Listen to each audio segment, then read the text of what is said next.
On our planet, there seems to be an infinite number of beautiful places one can visit, with an equal number of spectacular things to admire. It requires nothing more than a curiosity to observe what is all around you. The miracle of nature manifests in countless ways, from breathtaking vistas to the simple movements of a common heifer. The purpose of this program is to present you with the extraordinary diversity of our miraculous blue planet so that you can discover these things for yourself. In this episode of Miracles of Nature, we will travel to the Holy Land, Israel. We will start in the south and work our way to the north. Along the way, we will stop to admire several locations. Some of the stops will take us to incredible works of nature, while others are the setting of biblical tales. We will also present places that are associated with historical turning points. We begin today's episode in the picturesque desert oasis of Ein Gedi, where King David found his refuge. In the north of Israel, we will climb the Golan Heights, whose natural beauty, sadly, is overshadowed by the ongoing conflict. We will conclude our Holy Land pilgrimage on the shores of the Sea of Galilee, tracing the footsteps of Jesus.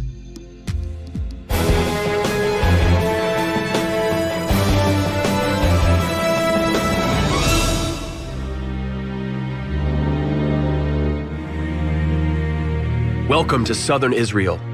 For millennia, this hostile environment attracted prophets and escapees alike, from King David and John the Baptist to Jesus Christ. Even though the landscape of southern Israel comes across as hostile, it isn't quite as it seems. This is more than just a place of strong religious tradition, and more than the setting of many biblical tales. Over centuries, people sought spiritual enlightenment and also struggled to find a way to survive in such harsh conditions. One of the few spots that truly welcomes life has always been the Ein Gedi oasis. A verse from Solomon's Song of Songs helps to date the Ein Gedi oasis. My beloved is unto me as a cluster of camphor in the vineyards of Ein Gedi. Looking at these pictures, one could believe that the Garden of Eden was located here. The Holy Text, however, places an entirely different story into the setting of Ein Gedi. David apparently came here to hide from King Saul. David spotted the king walking in the surrounding caves.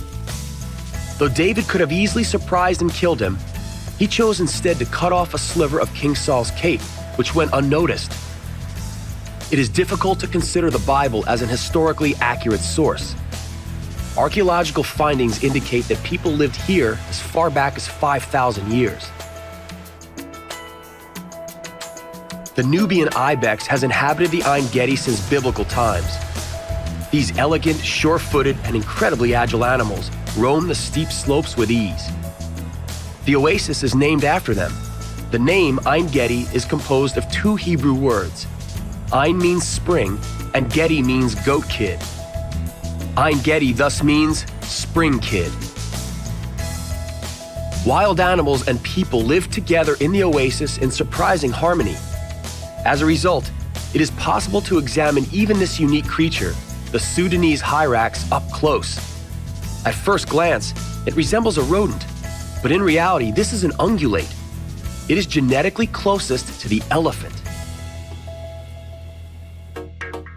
The monotonous quality of the desert can cause you to forget that tales from the Bible follow you with almost every step you take. Here, for instance, only a few kilometers from Ein Gedi, stood the cities of Sodom and Gomorrah. With a little bit of imagination, you can see where that pillar of salt over there could be Lot's wife. Here, salt is a common mineral. This is partially due to the vicinity of the Dead Sea. Records of its unique properties date as far back as the 4th century BCE. Even Aristotle mentions its existence. Its name is Yam HaMelach in Hebrew, meaning the Sea of Salt. The concentration of salt is 10 times that of the ocean. As a result, the human body floats without a single stroke having to be made. It also contains a very high concentration of bromine, magnesium, and iodine. 1/3 of the water in the Dead Sea is made up of solid particles. Understandably, no creatures live in it. In the past, people considered it to be a demonic lake. It truly earned the name the Dead Sea. However, in the 20th century, people from around the world started coming here to take advantage of its unique healing properties. The Dead Sea is often considered to be the largest natural spa in the world. The surrounding air provides certain health benefits. Additionally, it is also the lowest point on our planet, lying precisely 417 meters below sea level. As such, the concentration of oxygen in the air is higher than normal. The minerals which continuously evaporate from the water play an important role as well. Bromine, used as an additive in sedatives, has a calming effect. Iodine enhances and improves thyroid gland functionality. Different treatments using Dead Sea mud are also very popular. The constant temperature of the mud gradually affects the body. It helps lessen the pain associated with rheumatism and arthritis. The high concentration of minerals in the mud simultaneously stimulates blood circulation and has the ability to cure certain skin diseases. The mud originates from floods that washed it from the surrounding mountains. It becomes enriched with minerals and plant extracts during erosion. This miracle mud has become an extremely valuable commodity for export and sought after by innumerable cosmetic companies. The crude mud collected on the beaches is purified and worked into a very fine consistency. It is then packaged and shipped to customers seeking relief for a variety of symptoms. The commercialization of substances from the Dead Sea has been ongoing for millennia. Bitumen, used in the mummification process, was collected on the shores of the Dead Sea and sold to ancient Egyptians. But for how long can the Dead Sea withstand such human abuse? This remains an important question. The River Jordan is the principal tributary of the Dead Sea. It is incapable of replacing its evaporating water. The speed at which its sea level is diminishing, about a meter per year, is an ongoing cause for concern. The tourist resort of Ain Bokek is waterless and requires water to be pumped in. The Israeli and Jordanian governments recently joined forces and established a collective project to supply seawater to the Jordan from the Aqaba Bay in the Red Sea. We have moved further south. We are now in the very heart of the Negev Desert. The sun is just rising above the Maktesh Raman crater. In the book of Psalms it says, "How many are your works, Lord? In wisdom you made them all. The earth is full of your creatures." Whether you look upon the Maktesh Raman crater as the creation of God or a miracle of nature, one thing is certain. It is a masterpiece. From a purely geological perspective, water is the architect of this crater. During floods, the water undermined the riverbeds. It continued to disturb the integrity of the solid rock. Gradually, it sank into the distinctly softer geological layers. Beautiful mesas remained, standing as witnesses to the ruthless work of time. Yet another stunning example of geological effects in the area is the so-called Carpenter's Workshop. This unique rock formation was shaped by geological pressure in such a way that it resembles processed pieces of wood, hence the name.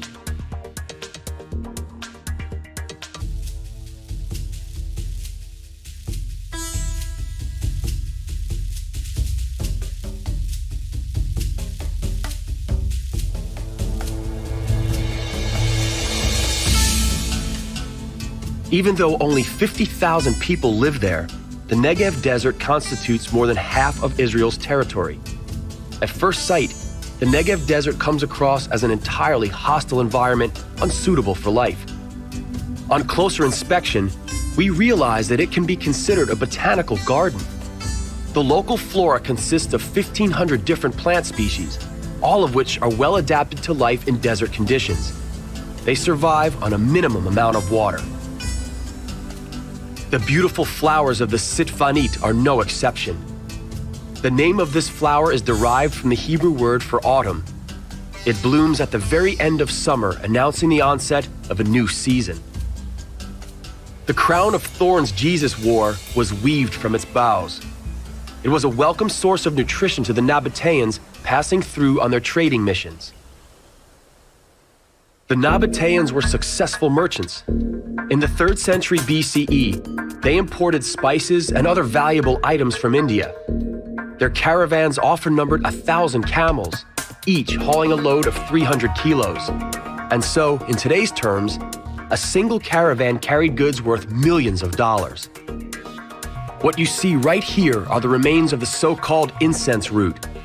It wound 2,400 kilometers from Oman to Yemen via Saudi Arabia, Jordan, and the Negev Desert, all the way to the port of Gaza. From there, the goods journeyed over the Mediterranean Sea into Europe. The Nabateans carefully guarded this route. Only they knew its secrets. At the time, a similar camp was established every 36 kilometers. The ancient merchants stayed overnight in them, gathering needed strength. Here, they treated themselves to well-deserved baths and feasts, and were entertained by tempting belly dancers.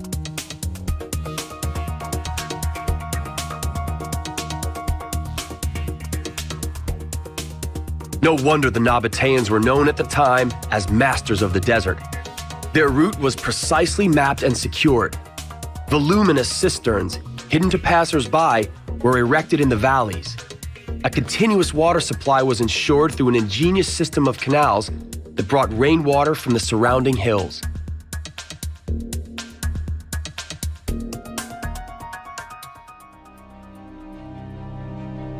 The Nabateans were eventually swept aside from the incense route. The Romans set upon them such high taxes that the trade route became largely unprofitable. The merchants ended their nomadic ways and commenced building cities. The city of Avdat was such a city. By the way, it was right here in the ruins of this 2,300-year-old city where the famous musical Jesus Christ Superstar was filmed. Back to the Nabateans. Because of their trade routes, they acquired knowledge about the cultivation of wine, ceramics, and life in the desert. This made their settlement in the desert easier, as they could produce their own merchandise. They built their homes in the very heart of the Negev Desert, complete with wine and olive terraces.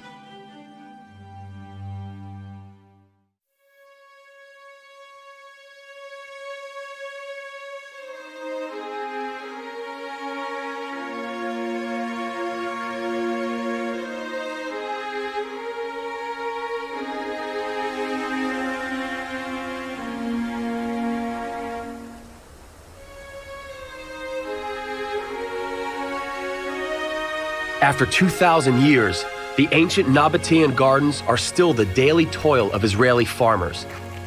One of the founding fathers of the State of Israel and its first prime minister, David Ben-Gurion, envisioned Israelis carrying on this Nabatean tradition. Israeli farmers work them today, and so they not only carry on in the Nabatean traditions, they are a healthy source of commerce. It was Ben-Gurion who decided to go against nature. He saw the best hope for the state of Israel right here in the Negev Desert. He proclaimed, if the state does not stop the desert will stop the state. As a result, he is also known as the father of the Negev. It is thanks to him that Israel is among the countries with the greatest experience in desert irrigation and the protection of fertile land. We will end our journey through the Holy Land at the grave site of David Ben-Gurion, located in the heart of his beloved Negev, above the Zin Valley in southern Israel. The surrounding hills are not as green as he might have wished, but the heritage of those who decided to take on the hostile nature and managed to make the Negev their home is an inspiring legacy to generations to come.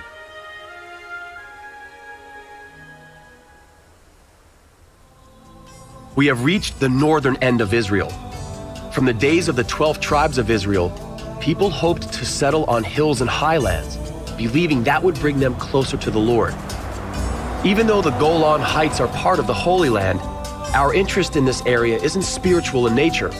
The Golan Heights are of strategic military importance. Until recently, it was the center of Arab-Israeli conflict.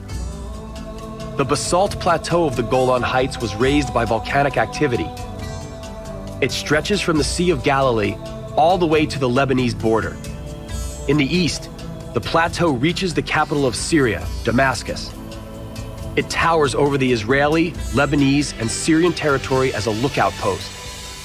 It is therefore obvious that the country who controls the Golan Heights also has a military advantage over the surrounding states.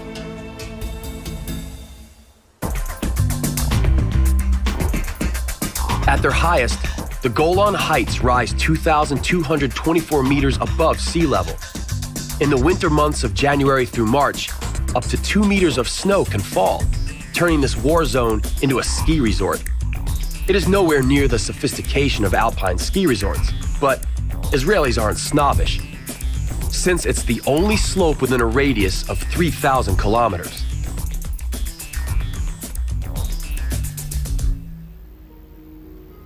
The advantageous position of the Golan Heights has drawn people since pre-biblical times. The 700 dolmens, erected 4,000 years ago by a civilization of ancient nomads, speaks testimony to that fact.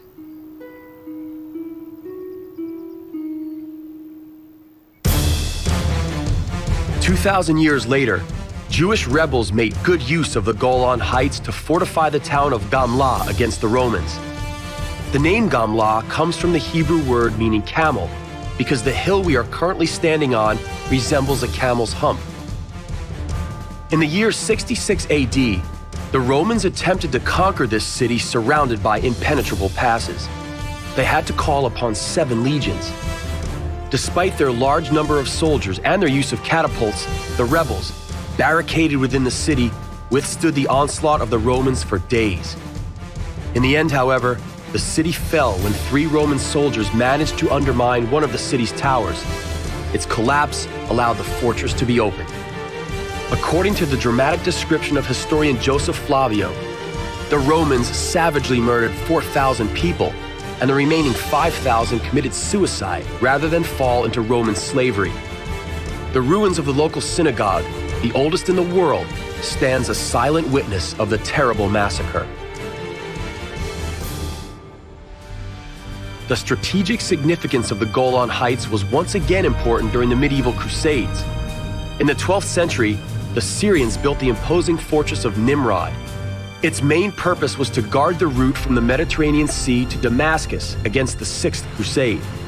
The battles between Muslims and Christians over the dominion of the Holy Land only foreshadowed the cruel conflicts still to come in the 20th century.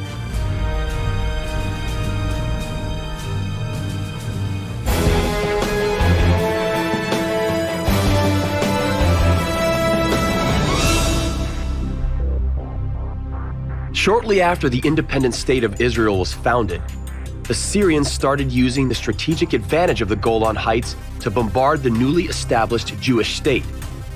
The conflict climaxed when on the 10th of June 1967, Israel attacked the Syrian positions and occupied the Golan Heights.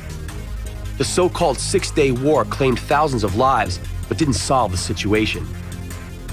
The escalating tension culminated in 1973 with a counterstrike of the coalition of the Arab states utilizing Soviet ammunition. The Arabs took the Jews by surprise, crushing them during an important Jewish holiday, Yom Kippur. The so-called Yom Kippur War lasted 12 days. 1.5 million soldiers, over 6,000 tanks, and 2,000 warplanes took part. In the end, the Golan Heights remained under Israeli administration.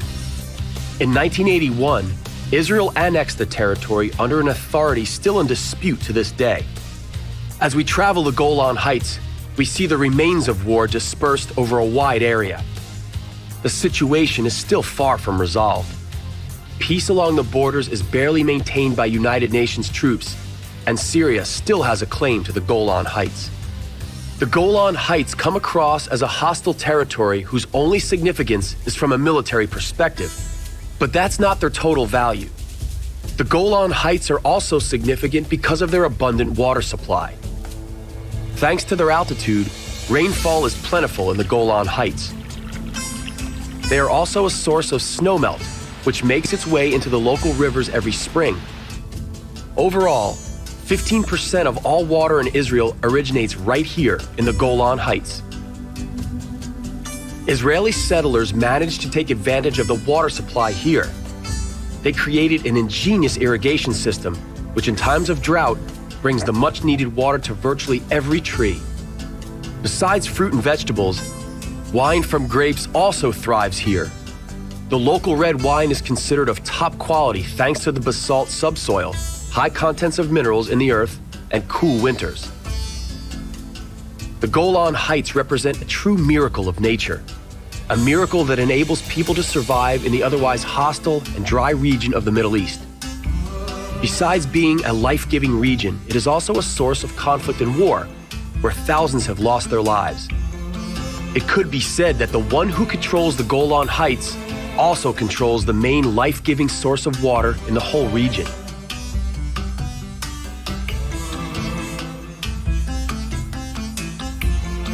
We move from the peaks of the Golan Heights to their foothills. We are now in a place where the River Jordan empties into the Sea of Galilee. The River Jordan originates in the north of the Golan Heights. Its 251-kilometer-long river basin, besides being the main source of fresh water for Israel and Jordan, is also the most fertile area in the entire Middle East. It is no wonder that the River Jordan has also become a significant spiritual symbol. The crossing of the River Jordan signifies the return to the promised land for the Jews. For Christians, it is inherently linked to John the Baptist and the tradition of baptism. The entire area where the Jordan River empties into the Sea of Galilee has an important significance to the Christian faith.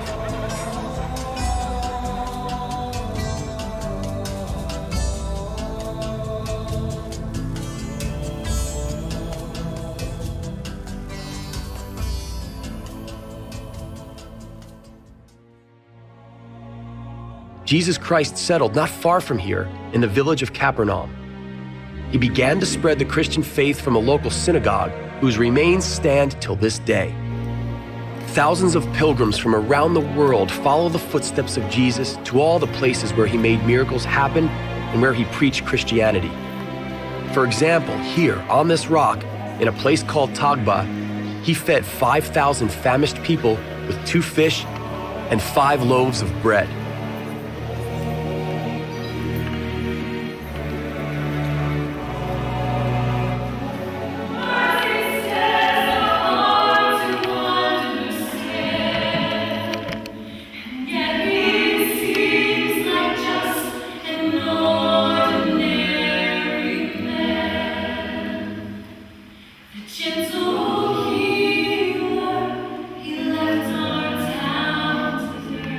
And here, having been crucified, Jesus revealed himself to his apprentices for the 3rd time, instructing the Apostle Peter to take over and look after his followers.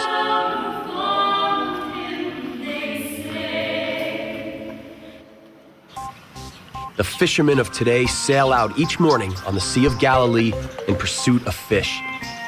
Sardines are the most common catch, but occasionally a larger fish will be caught, the best known as the tilapia. These were caught here as far back as the time of Jesus and so are stylishly referred to as St. Peter's fish. New species of fish, capable of cleaning the water, were introduced in recent years. This is because the Sea of Galilee, fed by the Jordan River, is a primary source of drinking water. Fishermen have fished these waters for generations. Their trade has become increasingly endangered in recent years. Due to the massive usage of its water, the Sea of Galilee is threatened with a similar fate as the Dead Sea. Its level has dropped by 3 meters in the last year alone, and the situation is now critical. Today's hard labor comes to an end. The fishermen are returning to the shore. May they come back tomorrow and in the upcoming years with a bountiful catch.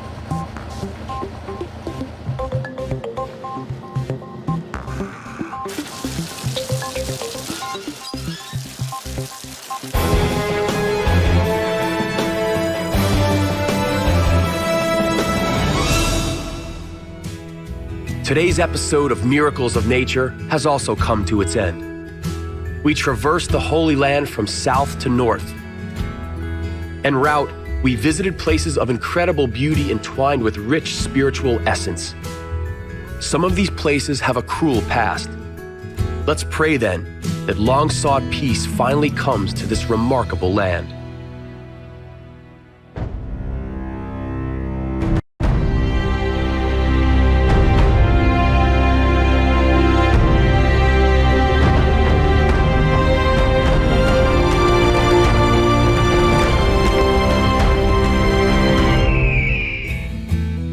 On our planet, there seems to be an infinite number of beautiful places one can visit, with an equal number of spectacular things to admire.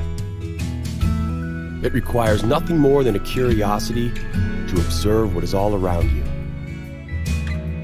The miracle of nature manifests in countless ways, from breathtaking vistas to the simple movements of a common heifer. The purpose of this program is to present you with the extraordinary diversity of our miraculous blue planet so that you can discover these things for yourself. Many islands lie in the sea between Great Britain and Scandinavia. All of these islands would have remained snow-covered and life would not have been sustainable were it not for the Gulf Stream. The warm waters flowing through the Atlantic Ocean all the way to South America account for the mild island climate, rich nature, and history that reaches back thousands of years. Such are the three islands we are about to visit in today's Miracles of Nature: Vesterålen, the Fair Isle, and the Orkneys. 3 islands, 3 unique places, 3 stops. Firstly, we will introduce the miracle by the name Vesterålen.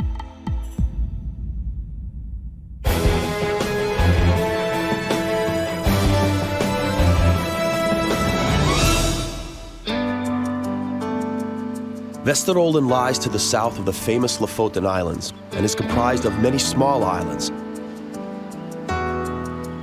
The largest of which, Pinoya, at 2,250 square kilometers, is Norway's second largest island. Population on the islands is very sparse, ensuring that the surrounding nature is unspoiled by man, and Vesterålen remains an all-in-one reservation of Nordic nature.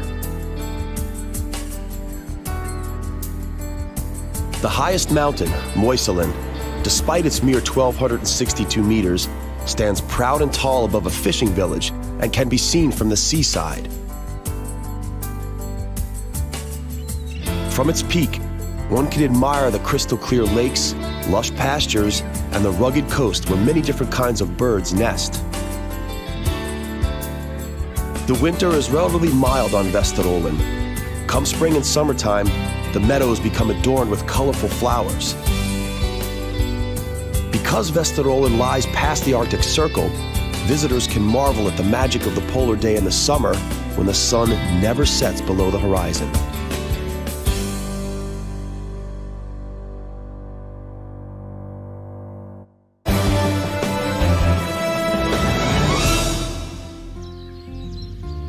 The first explorers who witnessed polar days were the Sami people.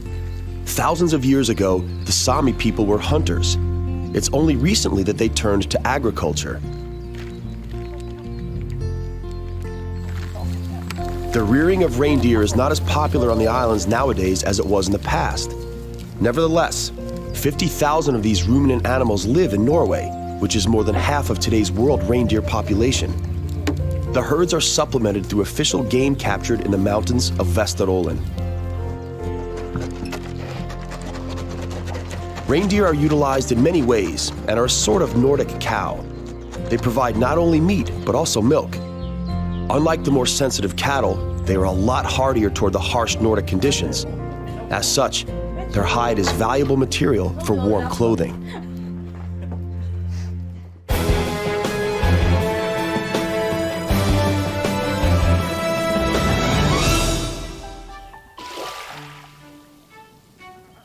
At first glance, it may seem as if we were transported to a forgotten Caribbean island with sandy beaches and a turquoise blue sea.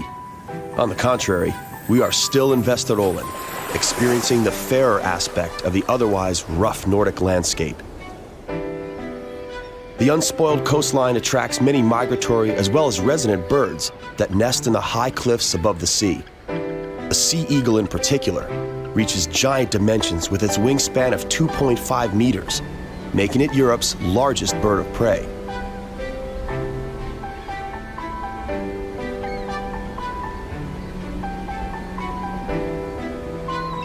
The sea eagle shares the blue sky with the considerably smaller puffins, who live in colonies on the shore.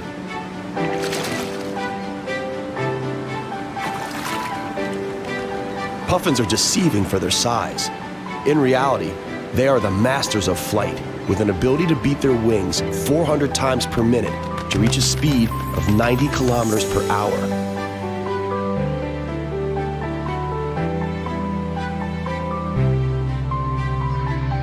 Vesterålen is a true paradise for birdwatchers. All one needs to do is stand still and take in the fulmars, puffins, gannets, or attempt to spot the 4 different kinds of skua.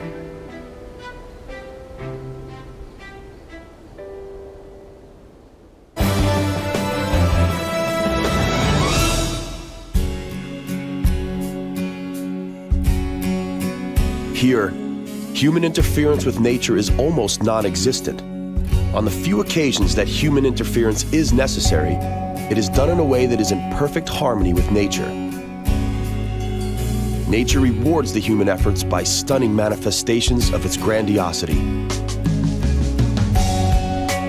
A good example are the dramatic waterfalls fed by water from melting snow and surface lakes. Some of the waterfalls are hundreds of meters high, and during spring thawing can become very wide.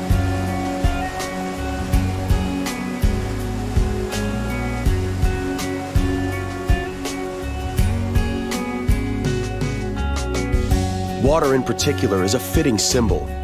Similar to the waterfalls, the nature is pristine, wild, and self-assured that it will remain beautiful and unspoiled, a true masterpiece.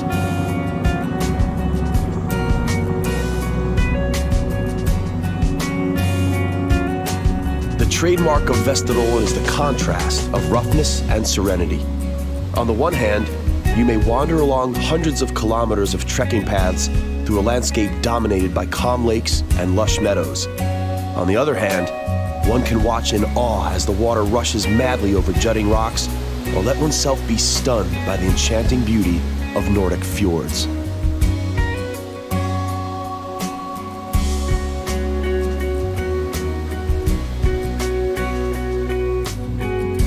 Vesterålen, just like Norway as a whole, would not be the same without fjords, which are a legacy of times long gone.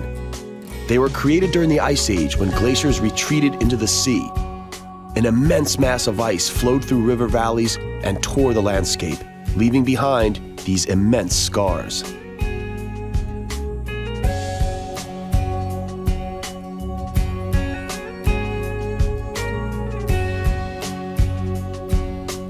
The sun sets above Vesterålen, letting us know that it's time to move on a few hundred kilometers to Great Britain's most isolated island, the Fair Isle.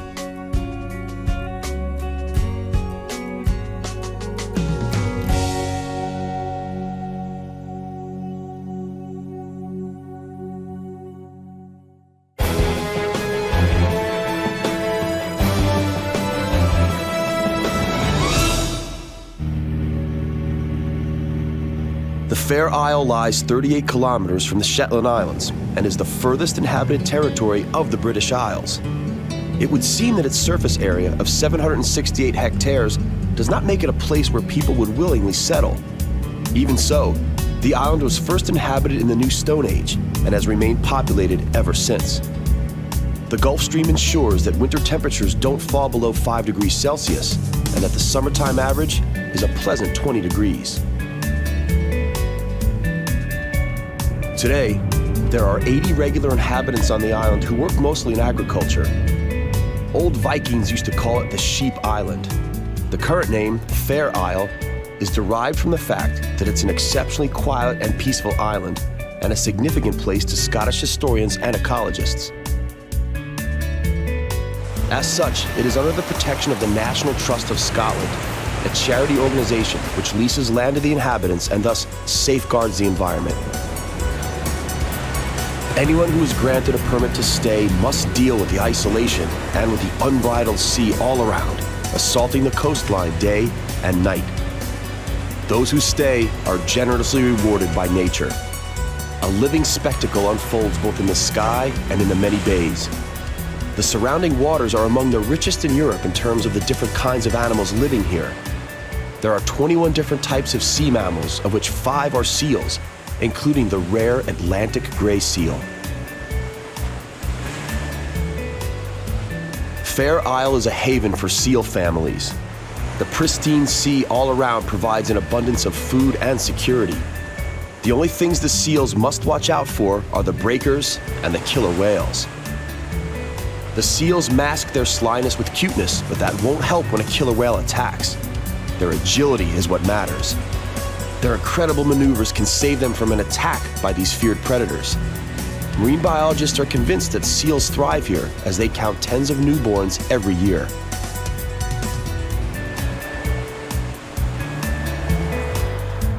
The Southern Lighthouse was the last electrified lighthouse in Scotland in 1998.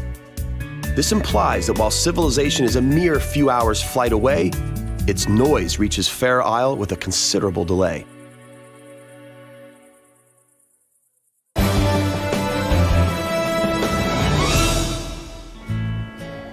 Sheep farming has been, and still is, the most important trade for most of the islanders. Sheep have forever been a means to survive and a source of income. Their wool is considered to be of the finest quality, and knitting sweaters with the typical local pattern is a matter of tradition. It is almost as well known as local mutton. The mystery of superb wool and delicious mutton from Fair Isle is easily solved. The sheep fare extremely well here, and so the farmers can experiment with various breeds. A cross of the Shetland, Texel, and Cheviot sheep, for example, feels right at home here. The farmers also often keep South African rams to give the sheep that special spark, they say. At one time, there were so many sheep on Fair Isle that pastures became insufficient. In the middle of the 20th century, the farmers had to use every single available grassy patch. Each summer, they used to transport herds of sheep to the inaccessible sheep rock using unsteady boats and ropes. It was well worth it.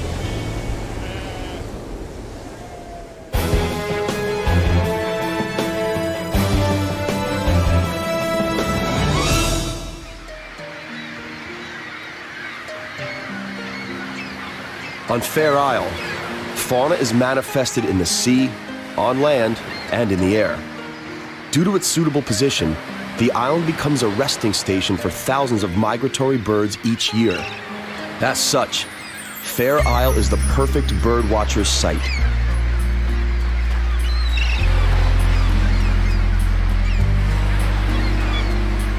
The popularity of birdwatching is the direct result of the work of George Waterson, who bought the island in 1948 for £3,500 sterling and established a bird observatory here. He thus combined the scientifically beneficial observation of the behavior of migratory birds with securing the future of the islanders. The island was decimated by the Second World War, and had it not been for Waterson's station, the Fair Isle may have long been forgotten.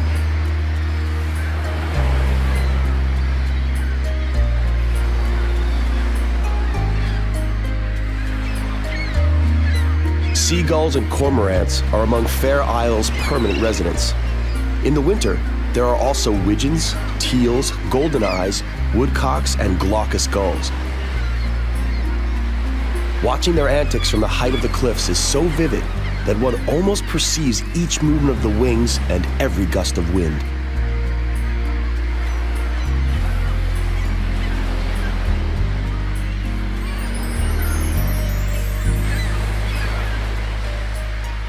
The place becomes a true birdwatcher's paradise with the onset of the main migratory season in the summertime, when gigantic flocks of puffins and other birds arrive. George Waterson did something unprecedented for the island, and his followers strive to fulfill his legacy.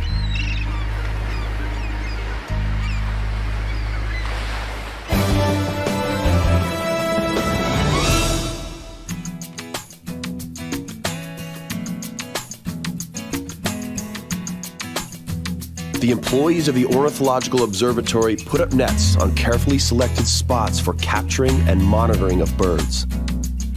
Each day, Derek Shaw checks all the nets and carefully rings the captured birds.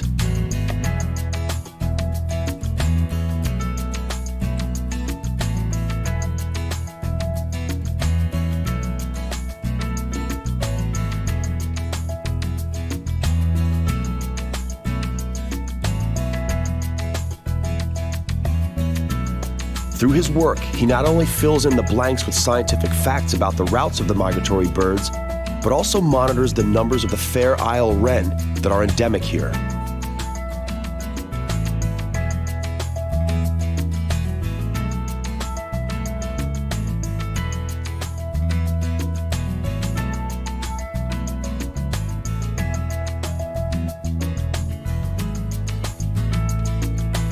Derek has a steady job, but he's also in charge of the maintenance of the ornithological station.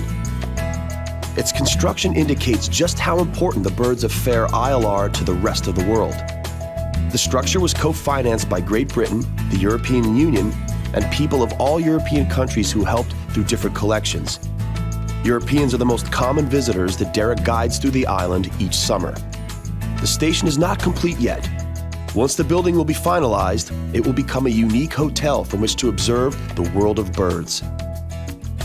Let us leave Derek to successfully complete the building and the birds to continue singing while we take a look at the Orkneys.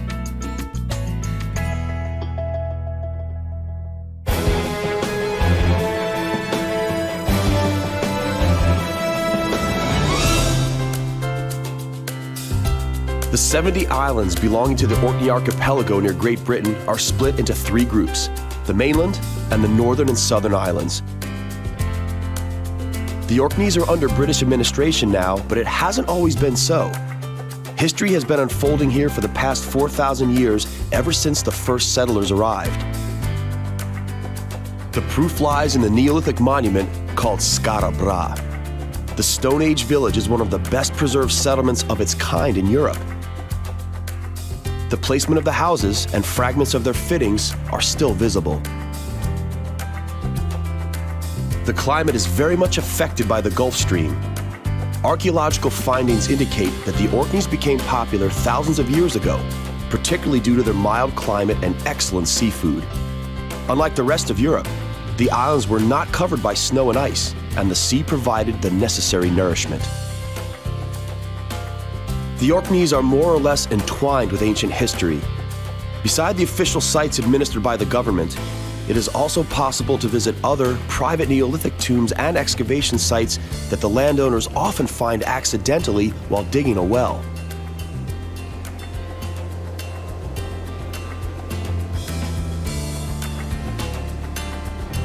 The peaceful seaside meadows are known for their colorful flowers, such as sea asters, sea squills, and the Scottish primrose, which are endemic to the Orkneys. The Orkneys witnessed a turbulent past not only in ancient history. The Royal British Navy had a strategically important base in Scapa Flow Bay.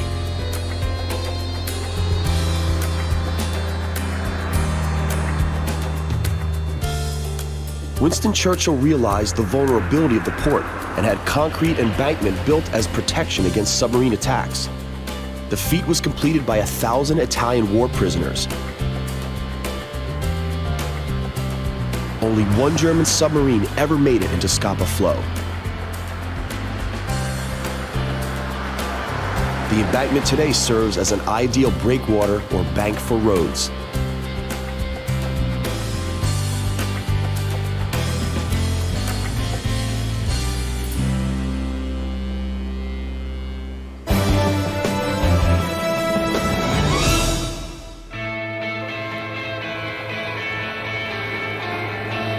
Vikings also used the 300 square kilometers of Scapa Flow as a port.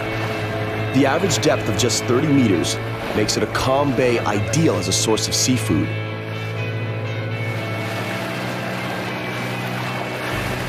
The tranquil waters warmed by the Gulf Stream are an ideal habitat for many creatures.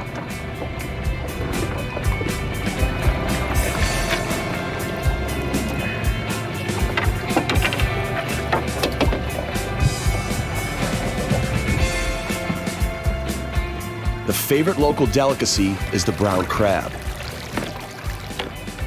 The adult brown crab may reach 25 centimeters in diameter and weigh up to 3 kilos. Each winter, the female crab lays between 250,000 to 3 million eggs. The males grow at a rate of 1 centimeter per year in the first 8 years of their life. The growth then slows down to some 2 millimeters per year. The females grow at half that rate.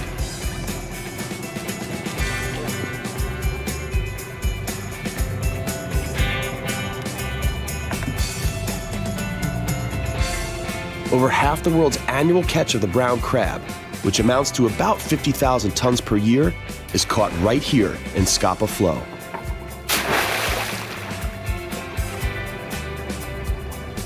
People are not the only ones that indulge in the succulent crab delicacy. The seal population is just as fond of it.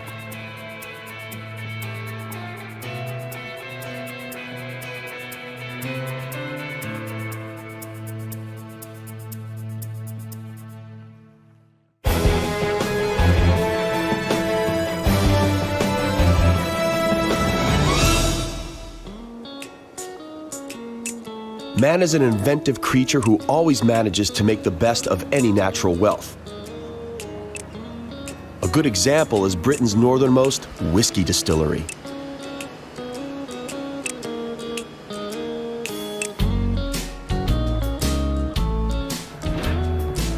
The typically strong, smoky taste of the local single malt is acquired by processing wheat, which is heated up on grates fueled by turf.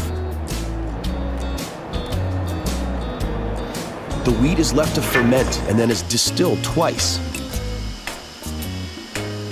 Afterwards, it's left to mature for a minimum of 12 years in oak casks that were once used for sherry. The distillate thus acquires its special taste and color.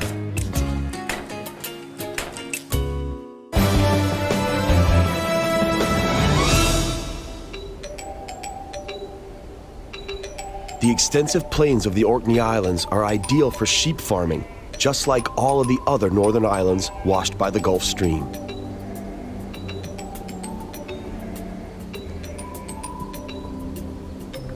The sheep here have an unusual dark shade of wool and a very distinctive taste to their meat. This is because they feed on grass and also on sea kelp washed up on the shore during low tide. The sea kelp forms a part of their staple diet and accounts for the special shade of wool and also for the rather unusual taste of the meat. Don't let yourself be misled. Although they do look like goats, they really are sheep.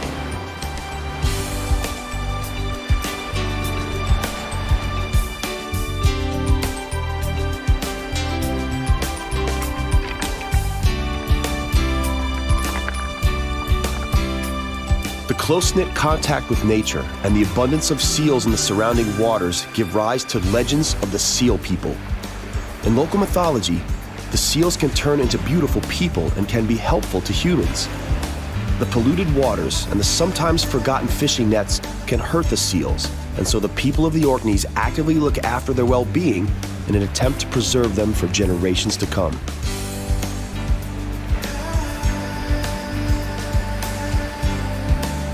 Just like the Fair Isle, the Orkneys also lie in the way of the bird's migration route. Visitors benefit from a perfectly balanced experience of natural wealth and a long and rich history.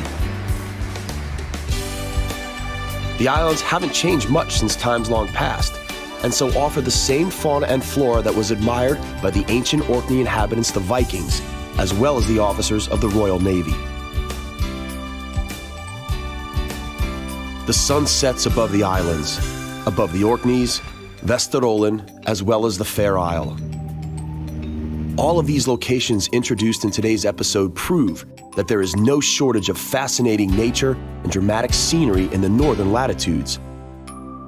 The murky sea may at times assault the high cliffs, and the wind blows madly over the open plains, but the islands remain spared from the frosty fingers of the Arctic climate, and so people, as well as animals, thrive here. This is a miracle of nature that we strive to bring closer to you in this program. Miracles are often associated with fairy tales, but we are on a quest to prove that anyone can experience miracles in real life. Our journey to the miraculous nooks of our planet comes to an end for now. On the next exploration of our compelling and bountiful planet Earth, we shall wander into Africa, particularly to Zimbabwe, where in Matabele land we'll encounter the beauty of typically African animals. On the Zambezi River, at the borderline with Zambia, there are breathtaking waterfalls in store for us. That's all right here on Miracles of Nature. We hope you'll join us.